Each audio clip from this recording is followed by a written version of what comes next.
Over the weekend, there was a Steam sale for Baldur's Gate Enhanced Edition at 75% off. So I thought, why the fuck not buy it? And lo and behold, there's an expansion pack for it? A game that will bridge the gap between the first game and the sequel? Fucking sign me up, broski! I want to see what you could do with this franchise.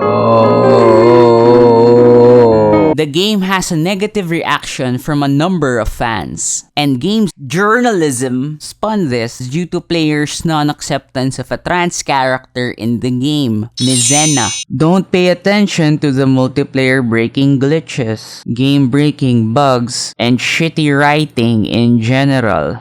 Gay and trans characters are not the problem.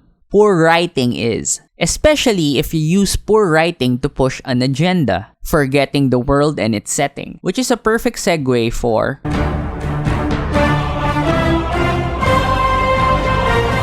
So what is Baldur's Gate anyway? It's an RPG set in the Forgotten Realms. This is high fantasy. That's what Wikipedia told me. The term was coined by Lloyd Alexander in an essay, High Fantasy and Heroic Literature. I couldn't find the essay online, but I did find some other sources, which you could look at in the description. To summarize, 1. It's set in a fantasy world.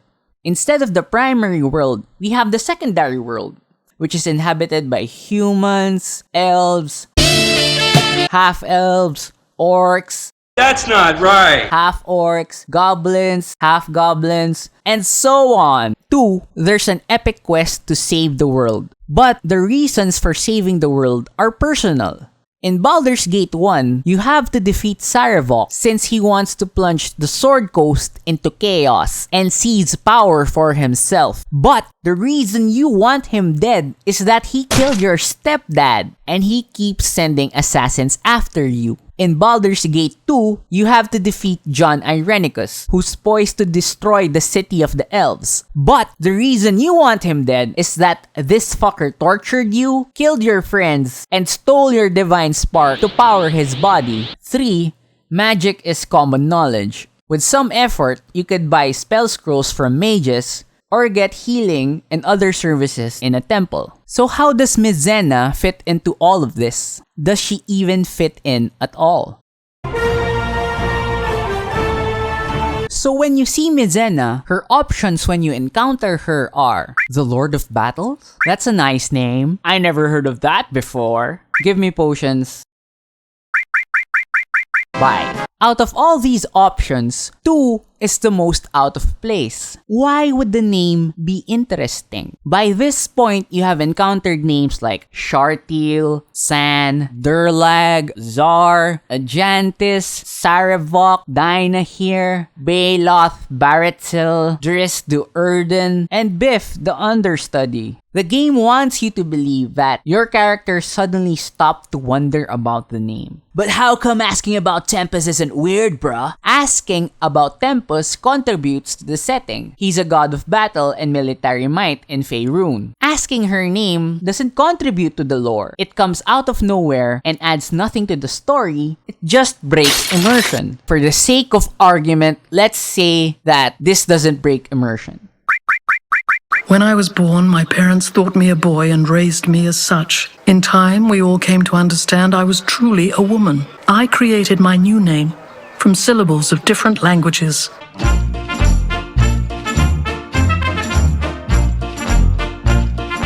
All have special meaning to me. It is the truest reflection of who I am. Okay. Let's look at the possible reactions. Where is the option that allows me to blow her off? Because her name is not interesting. She made up a name from syllables from different languages. Shit, I could do that. Wouldn't it have been interesting if the random syllables were given by Tempus? She earned the name through battle. Tempus blessed her, and that's why she's a cleric. That's more interesting and applicable to the setting. Worse, there's no payoff. You are on an epic quest to stop evil, or at least kill the fucker. So you would want some interactions to give you XP, which will help you level up, which helps you defeat evil. Where's the side quest that allows me to help her out? As the protagonist, you should be able to have some interaction that helps her out or hurts her and gets you XP. That's what happens in these games. For example, you could pick up the girdle of femininity and masculinity. If you wear the belt, your sex will change to the opposite. You could have this in your inventory. Talk to her. I am Mizena, faithful of Tempus. Praise be to the Lord of Battles. And nothing. Or find the holy symbol of Tempus. Or anything, really. But she's comfortable about who she is and her name, brah. That's brave of her to come out as trans. Good for her. But again, what's the point from a story and setting perspective? The name has no significance since she literally made it up. It's not out of place in the setting. There is no beneficial interaction for the player aside from her selling heals. She could have done her job without revealing her orientation or the meaning behind her name. So what's the purpose for doing it? Aside from Mizena, Niche Gamer pointed out such other strange things that have happened in the expansion, such as a goblin calling you racist, Minx taking a jab at Gamergate. Really, it's all about ethics in heroic adventuring. After telling a little girl that you'll do your best to make sure her mom comes home safe, she'll say, "My mom can take care of herself." I like this little one. She has a Medic! Medic! No. Roma. You can thank this writer, Amber Scott, for adding all of this in the game. She says, if there was something for the original Baldur's Gate that just doesn't mesh for modern day gamers, like the sexism, we've tried to address that. She consciously adds as much diversity as she can to writing. And I don't care if people think that's forced or fake. In other words, she's writing for modern day gamers with an SJW agenda. The problem is that you are marketing an expansion for a product that was made in 1998. Who will buy it? Hordes of millennials, right? Wrong! It's going to be nostalgia fags like me, or hardcore gamers who want a challenge. The game is sexist, sure, but this game isn't for modern day gamers. The interaction with Mizena and those mentioned is thanks to an agenda pushing for political correctness, non-sexism, and representation. So from that perspective, it makes sense for Mizena to be there. But for the purposes of the setting and the story, it's not. The act is so out of touch with the audience. You could see it by killing Mizena.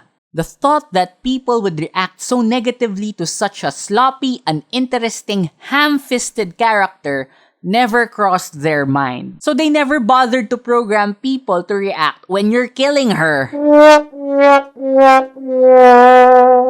To reiterate, gays and trans are not the problem in games. Poor writing is the problem. This interaction with Mizena is literally the first time you talk to her. Why would I give a shit about her if I don't have anything to anchor my experience? She doesn't become a party member, she gives me no side quests. Why would I invest in her? As of this recording, Beamdog has apologized for the characterization of Mizena.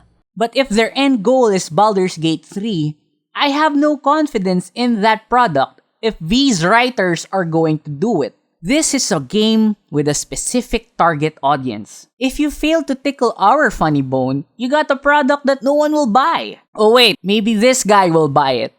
A guy who hasn't played it but made a 5-star review who just wants to support diverse stories. Got a pro tip for you, bud. Your armor class, the higher it is, the better. You got a high armor class at the start. No, don't worry about it.